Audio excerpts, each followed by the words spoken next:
ஒரு சின்ன கருத்தம் மட்டும் சொல்லிட்டு போயிடுறேன். நாட்டில் பாரதிய ஜனதான்னு ஒரு கட்சி இருக்குது, நல்ல கட்சி, சும்மா சொல்லக்கூடாது. தோத்தவன்லாம் கவர்னர் ஆயிடுவான். அந்த கட்சியில் மட்டும் தான் சார் தோத்தவன் கவர்னர் ஆயிடுவான். அதே மாதிரி தோத்தவன் அவ்வளோரும் இவன் ஜெயிக்கா செஞ்சான். ஒருத்தர் இருக்கான், அவன் பேர் என்ன பேரும் மறந்து போச்சு. ஒரு அமைச்சராக இருக்கவருக்கு மத்திய அமைச்சர் முருகன், எல் முருகன். அது முருகன்னு சொல்கிறான், இப்போ மீனா முருகன்னு சொல்கிறானோ எப்படி சொல்கிறானு நமக்கு அது கணக்கு பிடிக்க தெரியல. மீனா முருகன் எந்த லெவலில் வச்சுன்னு தெரியல. இப்படி ஊருக்கு ஊர் ஒருத்தன் ஒன்றே மேய்ச்சிக்கிட்டு அழகுதான். அதில் எங்கள் தொகுதியில் ஒரு அக்கா உண்டு, யார் தமிழிசை, குமரியானந்தன். ஒரு நாள் செகண்ட் ஷோ படத்துக்கு போயிருந்தா அந்த பிரச்சனை வருமா சார்? இல்லை தெரியாமல் தான் சொல்கிறேன். அவ சொல்கிறா பாருங்க, குமரியானந்தன் எப்பேற்பட்ட ஆள், எப்பேற்பட்ட தமிழ் வளர்ச்சிக்கு தமிழ் பேசுகிற ஆள். அவளுக்கு ஹிந்தி வேணுமா? பேசாமல் ஒன்றும் சொல்கிறேன் கேளு. என்ன பெரிய சகோதரிலாம் வந்திருக்கா, எவ்வளோ அழகா தலையை சீவி, எவ்வளோ அழகா பொட்டு வச்சு, ஆடா பரட்டத்தலை பண்ணாட. இல்லை நீ தீயே கொளுத்த வேண்டாம், தீப்பிட்டியே கொளுத்தி கிட்ட கொண்டு போனால் தானாக எரிஞ்சிடும். அவளுக்கு ஹிந்தி வேணுமா? ஒரு நாள் எங்கள் அண்ணன் செகண்ட் ஷோ படத்துக்கு போயிருந்தா. இல்லைன்னா குமரியானந்தன் பெஞ்சாதியாவது சண்டை போட்டு கட்லிங்களை பார்த்துருந்தா அந்த பிரச்சனை வருமா சார்? அவள் திருச்செந்தூர் கடற்கரையில் வந்து நின்றுக்கிட்டா. திருச்செந்தூர் கடற்கரை நிற்கிறது யாரு? தலைவர் உடைய பிள்ளை கனிமொழியக்காவை ஏற்றுக்கிட்டு திருச்செந்தூர் கடற்கரை தாமரை மலரும், தாமரை மலரும். கடலுக்குள்ள தாமரை மலருமா, மயத்துக்குள்ள மலரும் தாமரை, கடலுக்குள்ள மலருமா சார்? கொஞ்சமாவது அறிவு வேண்டாம். நான் எதுக்கு சொல்கிறேன்னா, நாங்கள் எதுக்கு போராடுறோம்? இந்த கூட்டத்தை போட்டு இத்தனை பேர் நாங்கள் மேடையில் உட்காந்து இந்தி வேண்டாம் இந்தி வேண்டாம்னு எதுக்கு சொல்கிறோம்? அதான் பாலாப்பட்ட முண்டா நாளைக்கு ஓம் பிள்ளை இந்த இந்தியில் நல்லா இருக்கணுங்கிறது தான், நீனும் நல்லா இருக்கணுங்கிறது. இங்கே இருக்கிற மான உள்ள பிஜேபிக்காரன் எவனாவது இருந்தா, உனக்கு உண்மையிலே இந்த நாட்டினுடைய தமிழ் பற்று இருந்தா கொஞ்சம் சிந்தனை பண்ணி பாரு. ஒரு 5 நிமிஷம் சிந்தனை பண்ணி பாரு. சிந்தனை பண்ணி பார்க்க வேண்டாம். இந்த நாட்டில் நரேந்திர மோடிலாம் ஒரு பிரதமருக்கு உள்ளவனா சார்? கொஞ்சம் சிந்தனை பண்ணி பாருங்க. கடைசியில் அவன் இந்த அமித்ஷான்னு ஒருத்தன் வருவான். அவன் வந்தானா பின்னாடி ஒரு என்ன லிங்க என்னது அது இந்த ஈடின்னு ஒரு சோதனையை கொண்டுருவான். 3 நாளாக சோதனை போட்டான். டாஸ்மார்க் கலவரத்தில் போட்டு அவன் சொல்லிட்டான், ஆவணம் சிக்கியது, ஆவணம் சிக்கியது. கல்லங்க ஒரு கோவணம் கூட கிடையாது. எப்படி வந்தானோ அப்படி போகிறான், ஒரு கோவணமும் இல்லை. ஆனால் ஒன்றே ஒன்று மட்டும் நல்லா சொல்கிறாங்க, சும்மா சொல்லக்கூடாது.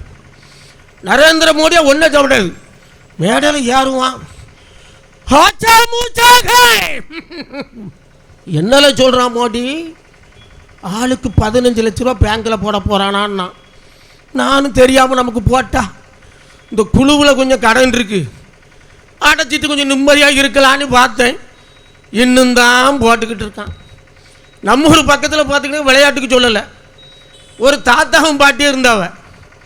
திடீர்னு இந்த பாட்டிக்கு ஒரு ஃபோன் வந்துட்டு, திடீர்னு வந்துட்டு நாங்கள் பிஎம் ஆஃபீஸில் பேசுகிறோம், உங்களுக்கு 15 லட்சம் அக்கௌண்ட்டில் ஏறிட்டான்னு. இந்த பாட்டி சும்மா தானே இருக்கணும், இல்லையா ஏறலன்னுச்சு. அப்போ பாட்டி உங்கள் அக்கௌண்ட் நம்பரை சொல்லுங்கள், உங்கள் ஏடிஎம் கார்டு நம்பரை சொல்லுங்கள், 15 லட்சம் போட்டு விட்றேன்னா.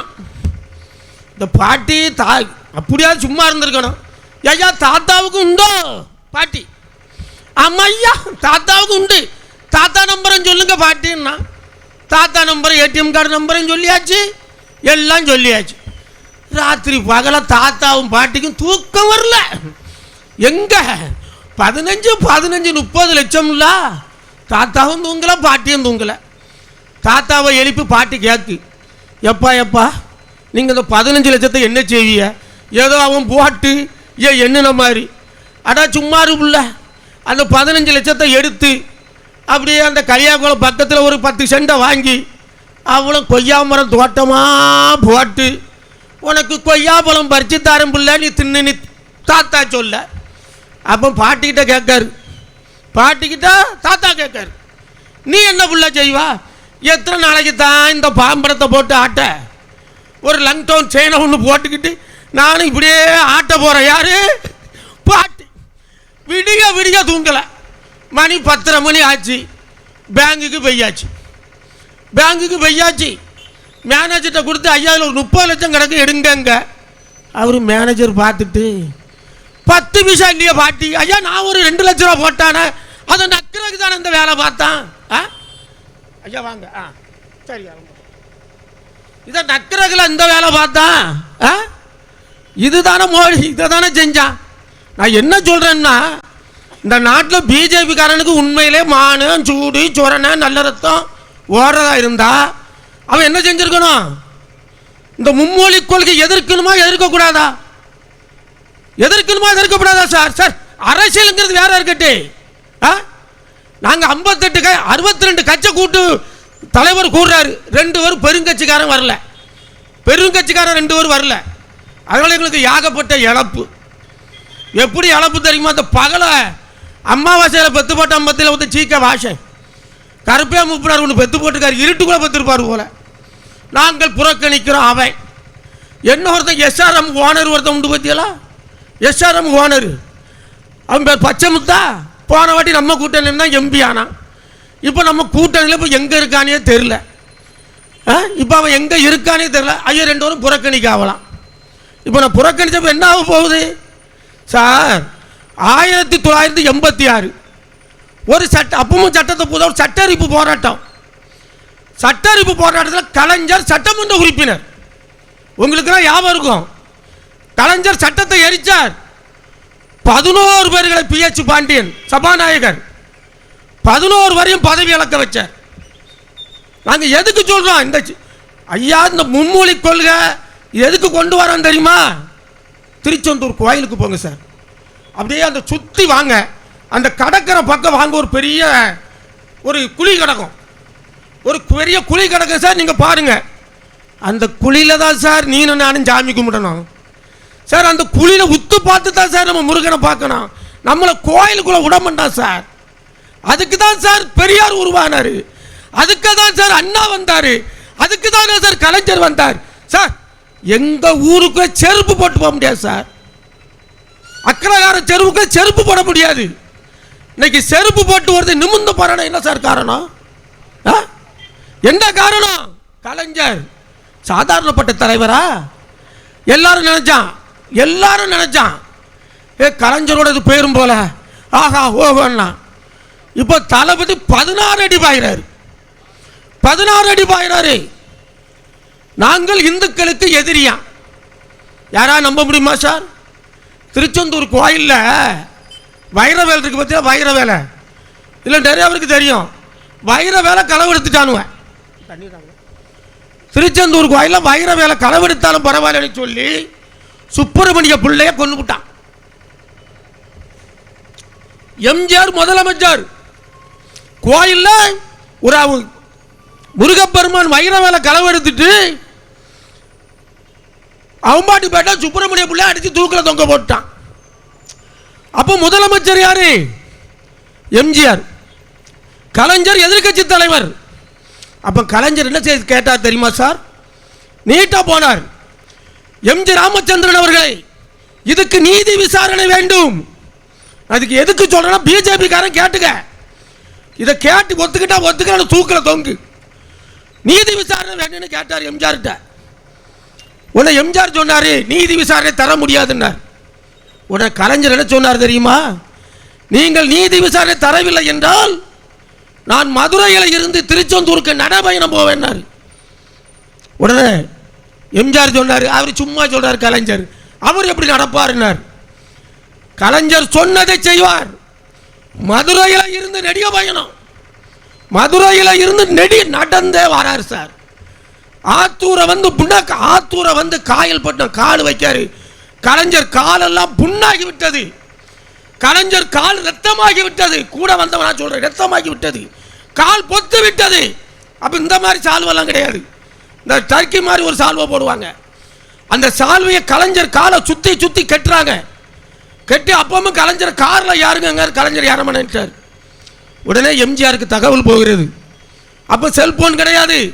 ஒரு அதிகாரி வாக்கி டாக்கியை கொண்டு கலைஞரிடம் குடிக்கிறார். கலைஞர் நட்டமா நின்றுக்கிட்டு அந்த வாக்கி டாக்கியை எடுத்து பேசுறார்.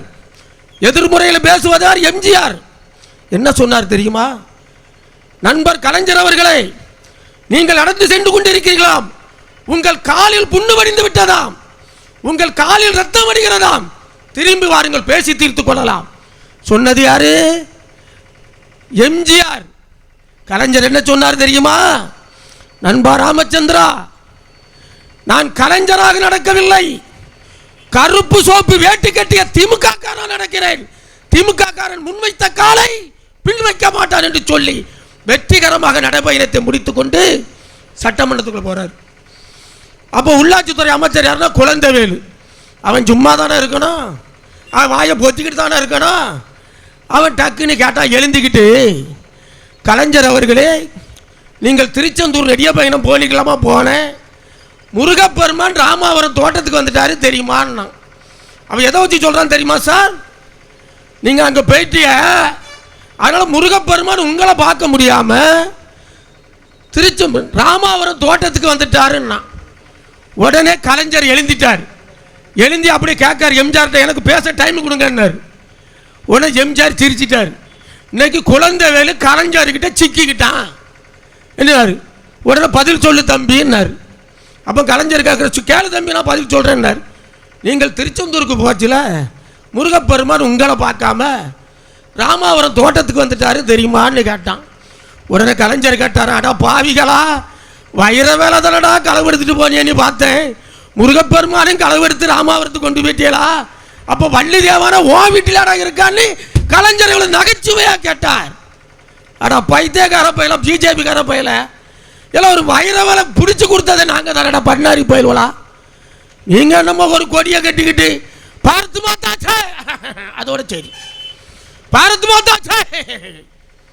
என்ன ஒருத்தன் சேர்ந்திருக்கான் அறவேக்காடு அண்ணாமலை. ஐயோ பாவி பயம் இல்லையா? எப்படிதான் அவன் அப்பா அவனை பெத்தானோ தெரியல. இல்லை நல்ல நேரத்தில் பெத்தானோ, ராகு காலத்தில் பெத்தானோ, யமகண்டத்தில் பெத்தானோ தெரியல. இப்போ தான் ஒருத்தர் லண்டனுக்கு போனால் கொஞ்சம் தேறிட்டான்னு பார்த்தோம். லண்டனுக்கு போயிட்டு வாரான், கொஞ்சம் புத்தி இருக்கும் போலன்னு பார்த்தா அவனுக்கு அதை விட புத்தி கிடையாது சார். சிந்தனை பண்ணி பாருங்க, இவன் நம்மளை ஒரு நல்ல ஆட்சி பண்ண விடுறானுவலா? அவன் ஒருத்தன் என்ன ரவின்னு ஒருத்தன் கிடக்கான் கவர்னர், எந்த சட்டத்தை கொண்டு போனாலும் தூக்கி தூரம் போட்டு அவன் மட்டும் கிறுக்க மாதிரி உட்காந்துக்கிறான். இந்த பக்கம் போனால் அண்ணாமலை ஒரு சைடு குடைச்சல். இப்போ புதுசாக ஒருத்தன் வந்திருக்கான், ஐயோ ஐயோ, புதுசாக ஒருத்தன் வந்திருக்கான் பாருங்க, பெண்களுக்கு பாதுகாப்பு இல்லையா? எப்படி வந்திருக்கான் பாருங்க, அதுதான் அடுத்த முதலமைச்சரான். யாரு? திரிஷா வீட்டுக்காரன். அடேங்க அப்பா, திரிஷாவுக்கு ஒன்று, திரிஷாவுக்கு பாதுகாப்பு இல்லைன்னு சொல்லி நாங்கள் ஒத்துக்கிறோம். அதான் விட்டு ஏல நீ திரிஷாவில் கொண்டுட்டு விமான நிலையத்துக்கு கொண்டாட்டியை வச்சுக்கிட்டு அவளை கூட்டிட்டு ஊர் ஊராக சுற்றுனா. இப்போ எங்கள் ஐடியிலுங்க தம்பி மாதிரிலாம் அது நிறைய எடுத்து வச்சிருக்கானுவேன். அது எப்போ விடுவானுவ தெரியுமா? நீ ஓட்டு கேட்க வருவான் பாரு, அப்போ தான் விடுவான். இல்லை நீனா சொல்கிற பெண்களுக்கு பாதுகாப்பு இல்லைன்னு. கட்சி ஆரம்பித்து 4 நாள் ஆச்சு. அவன் முதலமைச்சரான். எங்கள் அண்ணன் எடப்பாடி இருக்கான் பற்றியாளா, அந்த கொடநாட்டில் கொலை பண்ணி யாருக்கனவே குடும்பத்தில் ஒரு 4 பேரை கொலை பண்ணி அவன் முதலமைச்சரா, ஐயா துணை முதலமைச்சரா. நம்ம திமுக அவ்வளோ ஒரு புளியங்காய் சூப்பிக்கிட்டு இது ரோடாக அலைவோமா? எப்படியெல்லாம் திமுககாரனுக்கு ஒரு புத்தி உண்டு தெரியுமா?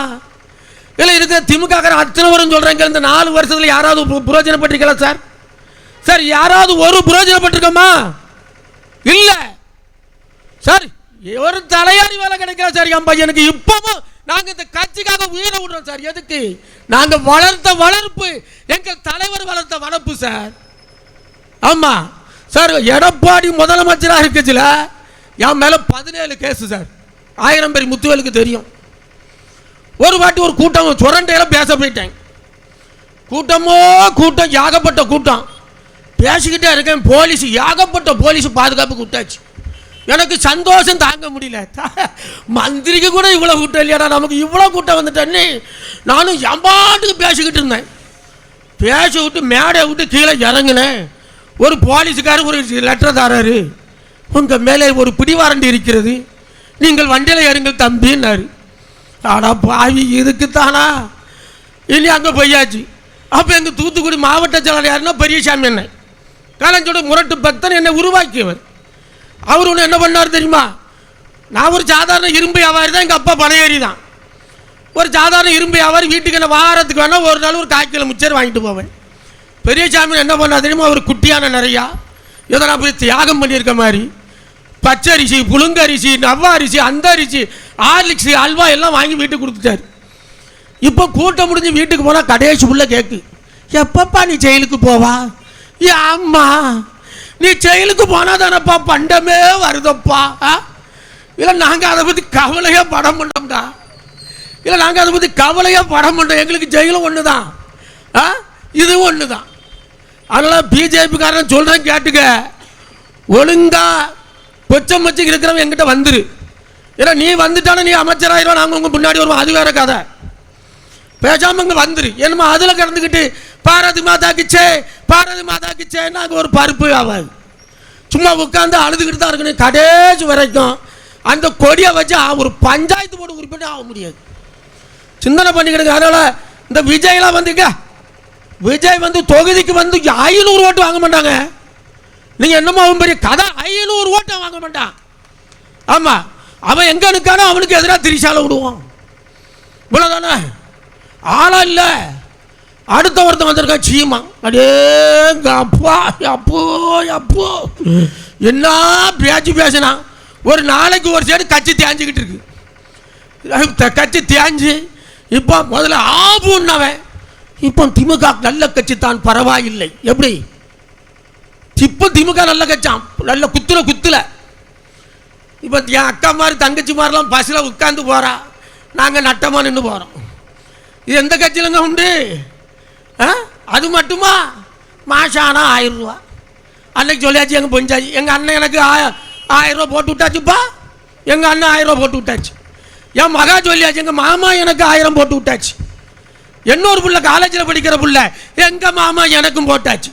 ஒரு மாதத்துக்கு எவ்வளோ போகுது வீட்டுக்கு? 3000 ரூபா. நல்லா சிந்தனை பண்ணி பார்க்கணும். மாதத்துக்கு 3000, வருஷத்துக்கு 36,000 ரூபா போகுது. இவன் ஒரு ஓட்ட லேப்டாப்பை கொடுத்துக்கிட்டு 3 அடுத்து அவ்வளோ ரிப்பேர் ஆகிடுச்சு. செயலலிதா ஆட்சியில் கொடுத்தான். ஆனால் நல்ல பொருள் 3 கொடுத்தான். ஒரு கிரைண்டரு, ஒரு மிக்சி, ஒரு ஃபேனு. எங்கள் வீட்டில் ஒரு பாட்டி ஃபேன் போட போவா பார்த்துக்கிடுங்க. ஒரு பெரிய கயிறை கொண்டு போவா. அந்த கயிறை ஃபேனில் கட்டுவா. கட்டிட்டு அந்த கயிறை கொண்டு இன்னொரு மரத்தில் கட்டுவா.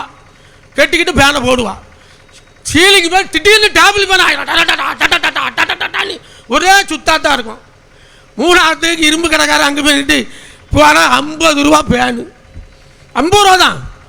50 ரூபாய்க்கு ஃபேனு கூடாது. ஆனால் ஒரே ஒரு அம்மா மட்டும் கொஞ்சம் சந்தோஷமாக இருக்கா. ஒரு அம்மா மட்டும் கொஞ்சம் சந்தோஷமாக இருக்கா. யாக்கா கிரைண்டர் கொடுத்த நீ மட்டும் சந்தோஷமாக இருக்கே எப்படின்னு கேட்டேன். அதுக்கு அந்த அக்கா சொல்கிறா, அதுக்கு என் தம்பிக்கு அக்கா, எங்கள் மாமியார் தொல்லை பெரும் தொல்லை, டெய்லி என்னை ஏசிக்கிட்டு இருப்பா. ஒரு நாளைக்கு அத்தை ஆட்ட வந்து எம்மா எத்தை கொஞ்சோண்டு மாவு அரைச்சி தாங்க அத்தேன்னு கேட்டேன். எங்கள் அத்தை மாவு அரைச்சி உள்ளே போட்டாளா, சுவிட்சை போட்டாளா, கையை விட்டாளா, மேலே போயிட்டாளா. அது ஒரு கிரைண்டரை கண்டுபிடிச்சிருக்கான். இன்னொரு மிக்சி ஒன்று.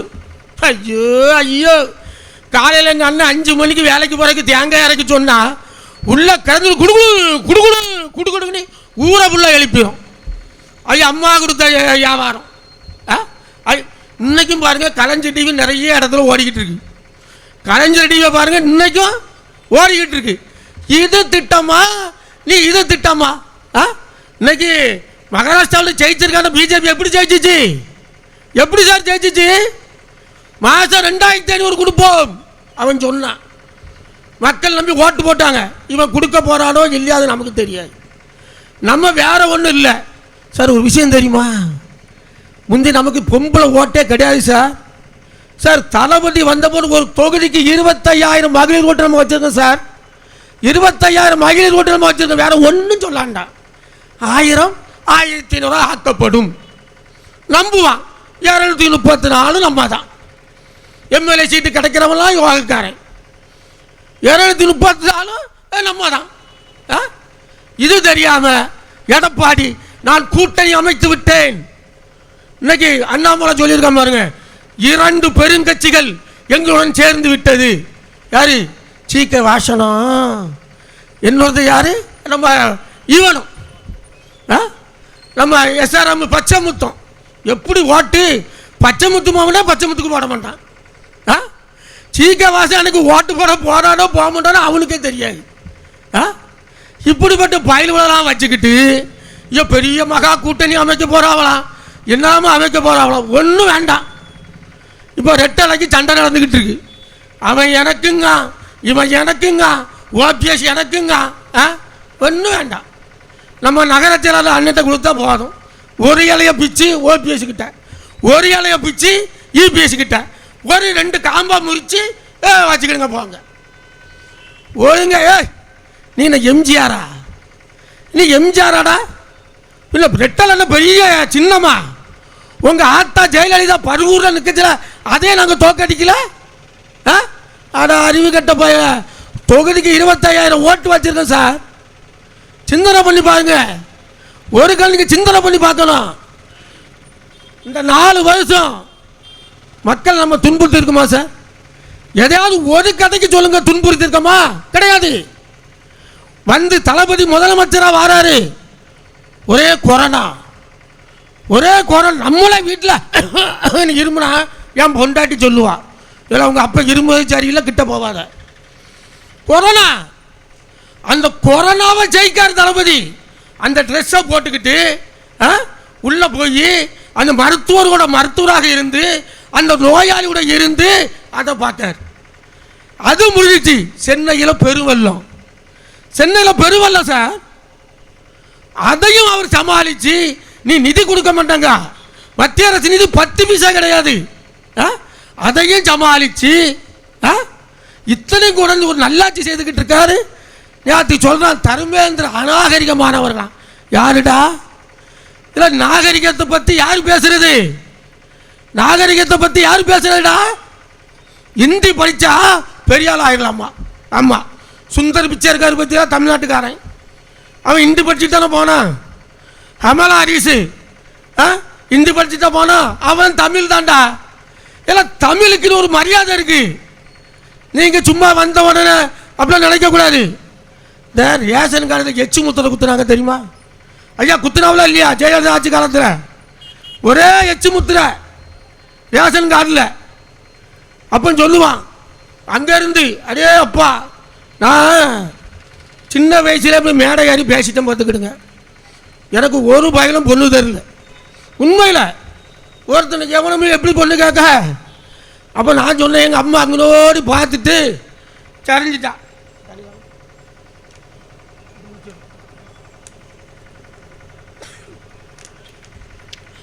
பார்த்து முடிச்சுட்டா.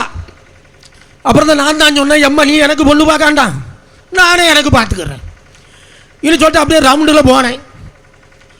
ஒரு வீட்டில் 4 பொட்டை பிள்ளை இருந்து. ஏன்னா 4 பொட்டை பிள்ளை இருந்தால் தானே சௌரியமாக பொண்ணு கிடைக்கும். அந்தாக்க 4 சின்ன பையில கூப்பிட்டு போனேன். ஆளுக்கு 2 முட்டாயை கையில் கொடுத்தேன். இதில் அண்ணா வராரு பேர், அவர் கிட்ட வரதுல என்ன சாரு வணக்கம்னு சொல்லுங்களேன்னுட்டேன். அந்த பையில் 2 முட்டாயை பார்த்தானோ பற்றிலாம் 15 வாட்டி சாரு வணக்கம்ட்டான். அடுத்த நாள் காலையிலே மாமனார்கிட்ட பொண்ணு கேட்க போயிட்டேன். மாமாவுக்கு பொண்ணை கட்டித்தாங்கன்னா எந்த பொண்ணு வேணாரு, மூக்கு மூலியமாக 3வது புள்ள கொஞ்சம் மூக்கு மூலியமாக இருக்கும், கட்டித்தாங்கன்னா மாப்பிள்ளை என்ன வேலை சரியான்னாரு. ஐயா நான் நின்றுக்கிட்டு பாடம் எடுப்பேன், பிள்ளைகளை உட்காந்துக்கிட்டு கேட்கோன்னு. அதுதான் சொன்னேன், நின்றுக்கிட்டு பாடம் எடுப்பேன், பிள்ளைகளை உட்காந்துக்கிட்டு கேட்கணும். சண்டால என்னை வாத்தியானி நினச்சிட்டான். நாளைக்கு ரக்கு நல்ல நாள் ஒரு 3/4 பவுன் கம்மலம், ஒரு 1/4 பவுன் மூக்குத்தியம் போட்டு கட்டியாச்சுன்னா நமக்கு இப்படி இந்த கூட்டத்துக்கு போகிற பற்றியெல்லாம் கொஞ்சம் செலவுக்கு ரூபா தருவாங்க. ஒரு நாள் ராத்திரி கூட்டத்துக்கு கிளம்பி பையெல்லாம் போட்டு போகிறேன். பொண்டாட்டி கேட்கா எத்தான் எங்கே போறியான்னா, ராத்திரி பாடம் நடத்த போகிறேன் பிள்ளைன்னு. அப்போ அப்படி தான் போகலன்னு. திருச்சி குண்டூரில் ஒரு பர்மா கார்டில் கூட்டம். அண்ணன் நேரம் அண்ணன் நல்லா வெயிட்டாக தந்தார். இந்த துட்டை கொண்டு என் பொண்டாட்டி கையில் கொடுத்தது தான். கையில் வச்சுக்கிட்டு அவன் ஆட்டு பெரிய ஆட்டியான். புருஷனுக்கு ஒரு நாள் பாடம் எடுக்க இவ்வளோ ரூபா, ஒரு நாள் பாடம் எடுக்க இவ்வளோ ரூபான்னா, என்னைக்கு தங்கவேலு மாதிரி நம்ம மாட்டிக்கிட்டு முழிக்க போகிறோமோ நினச்சேன். ஒரு நாள் மேடையில் பேசிக்கிட்டு இருந்த பற்றியெல்லாம் என் மாமன் என்னைய பார்த்துட்டான். எம்மா நம்ம மோசம் போயிட்டோம்மா போட்டது 3/4 பவுன் மூக்குத்தி, 1/4 பவுன் கம்பல். மோசம் போயிட்டோம்மா. அதனால் பார்த்தோம். ஒரு அந்த என் பஞ்சாயத்து ஊருக்கு மெட்ராஸுக்கு போய் நீங்கள் ஆக்கிலன்னு அனுப்பிட்டா. திடீர்னு என் பொண்டாட்டி கூடுறா, எத்தான் கொஞ்சம் வந்துட்டு போங்கன்னா. அடே அதில் அடிச்சு புரட்டின பொண்டாட்டி எத்தான் வாங்கன்னு சொல்கிறாள். ஓடி வந்தா அதுக்கு பிறகுதான் தெரியுது 5 லிட்டர் மண்ணெண்ணெய் வாங்கி தந்துட்டு ரேஷன் கார்டில் எச்சு முத்திரை குத்துமா குத்திக்கிட்டு ஓடுன்னு அனுப்பி விட்டான். நாங்கள் எதையாவது ஒன்று சொல்லு, மக்களுக்கு விரோதமாக எங்கள் தளபதி யாரோ எங்கள் சின்னவரோ ஏதாவது செய்கிறோமா சார்? சார் நாடாளுமன்றத்தை கட்டினான் மோடி, உங்களுக்கு எல்லாம் தெரியும். நாடாளுமன்றத்தை கட்டிக்கிட்டு இங்கே இருக்கிற பண்டாரம் பரதேசி சாமியாரெல்லாம் கூட்டு போகிறான். கூட்டு போய் அங்கே செங்கோல் நொட்டுனாவலாம். இவன் செங்கோலை நொட்டிக்கிட்டு வரான். அடுத்த நாள் 3 ட்ரெயின் ஒன்றுக்கு மேலே ஒன்றே இருக்குது. இல்லைன்னா இது நாங்கள் சாதாரண போராட்டம் இல்லை, மீண்டும் ஒரு இந்திய எதிர்ப்பு போராட்டம். தமிழ்நாட்டில் வலுவராமல் இருக்க பிஜேபி காரனை ஒன்று ஆவை அடக்கு. நான் இன்னும் சொல்கிறேன், திமுக காரன் என்னதாண்டா கொந்தி அழைச்சிருக்கான். அல்ல அருமை பெரியவர்களை, நல்லா இருப்பீங்க நீங்கள் தாய்மார்களை பெரியவர்களை, இந்திக்கு இடம் கொடுக்காமல் தொகுதி குறையாமல் பார்த்துக் கொள்வது உங்கள் கையில் தான் இருக்கிறது. உதய சூரியனுக்கு வாக்களித்து எங்களை வெற்றி பெற செய்யுமாறு உங்களை பணிவன்படுத்தி கேட்டுக்கொள்கிறேன்.